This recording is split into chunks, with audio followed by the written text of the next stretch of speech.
Processing plants కావచ్చు, కొన్ని already ఆపరేషన్లు అవుతున్నాయి, కొన్ని మిడ్వే ఉన్నాయి.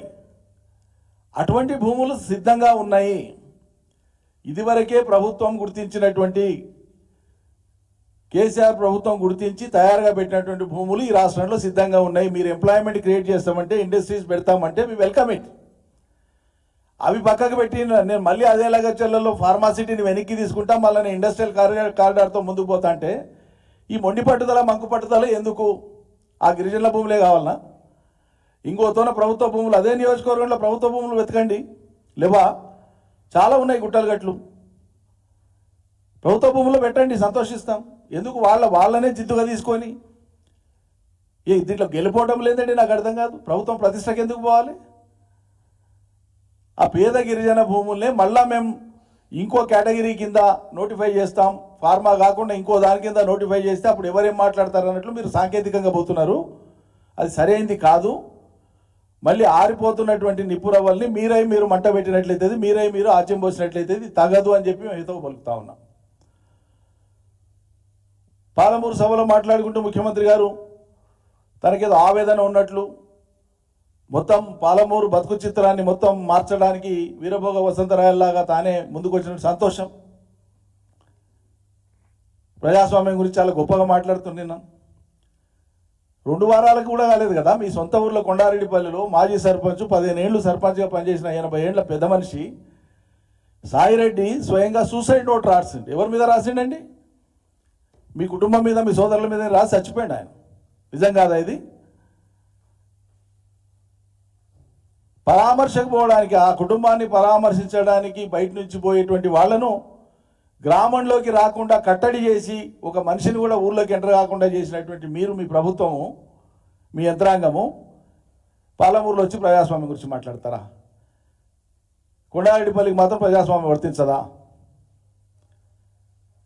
నేను చదువుకునేటప్పుడు ఊళ్ళో పాలమూరులో అప్పుడు బస్సులు పోతుండే, వలసలు పోతుండే, అవి మార్చడానికే నేను వచ్చాను. మీరు మార్చేదేంటండి? వలసలు ఆపేసి పచ్చని పంటల పాలమూరును చేసింది మా ప్రభుత్వం. దానికి మీరు ఏం యాడ్ చేస్తారో చేయండి, ఎంత పెంచుతారో పెంచండి. ఇప్పుడు వచ్చి మీరు ఏదో వలసల్ని ఆపుతా, వలసలు ఇప్పుడు లేవు. భారీ వలసలు ఎప్పుడో వెనక్కి వచ్చేసినాయి. పాడి పంటలతోనే పాలమూరు పచ్చగా ఉంది. ఉన్న పాలమూరు పచ్చదనాన్ని నిలబెట్టే పని చేయమంటున్నాం మిమ్మల్ని. మళ్ళీ ఎడారి చేయొద్దంటున్నాం, మళ్ళీ వలసలు పోయే పని చేయొద్దంటున్నాం. అయినా మీరు చదువుకునేటప్పుడు బస్సులలో వలసపోయినటువంటి కాలంలో ఉన్న సర్కారు ఎవరిదండి? మీ ఇందిరమ్మ రాజ్యమే కదా. మీ ఇందిరమ్మ రాజ్యంలో మొదలైన వలసలే కదా అవి. మీ కాంగ్రెస్ పాలనలో మొదలైన వలసలే కదా అవి. వలసల పరాకాష్ట, కరువు పరాకాష్ట, కరువు బీభత్సం ఎట్లా ఉంటుందో తెలుగుదేశం ఎమ్మెల్యేగా శాసనసభలో మీరు స్వయంగా మాట్లాడారు కదా.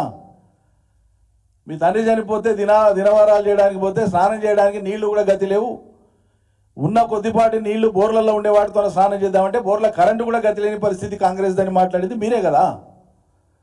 ఆనాటి పరిస్థితి కారకులు మీ కాంగ్రెస్ పార్టీ కదా.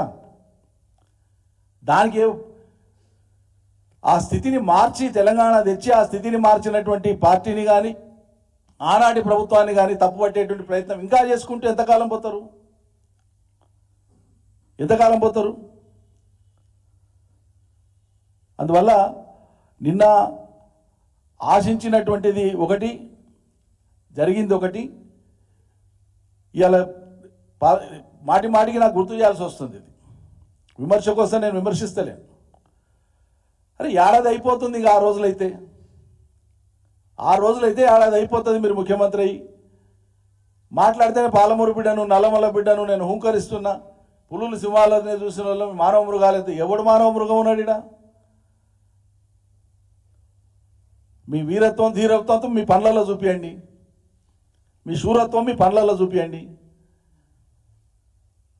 పాలమూరు రంగారెడ్డి పనులు కేవలం మిగిలినటువంటివి ఒక 2 నెలలు 2 నెలల 10 రోజులు సీరియస్గా చేస్తే అయిపోతాయి. ఏ కానయ్యానికే మనసు రాలే, మీకు ఇవ్వాలని తట్టెడు మట్టి దేనికే మనసు రాలే.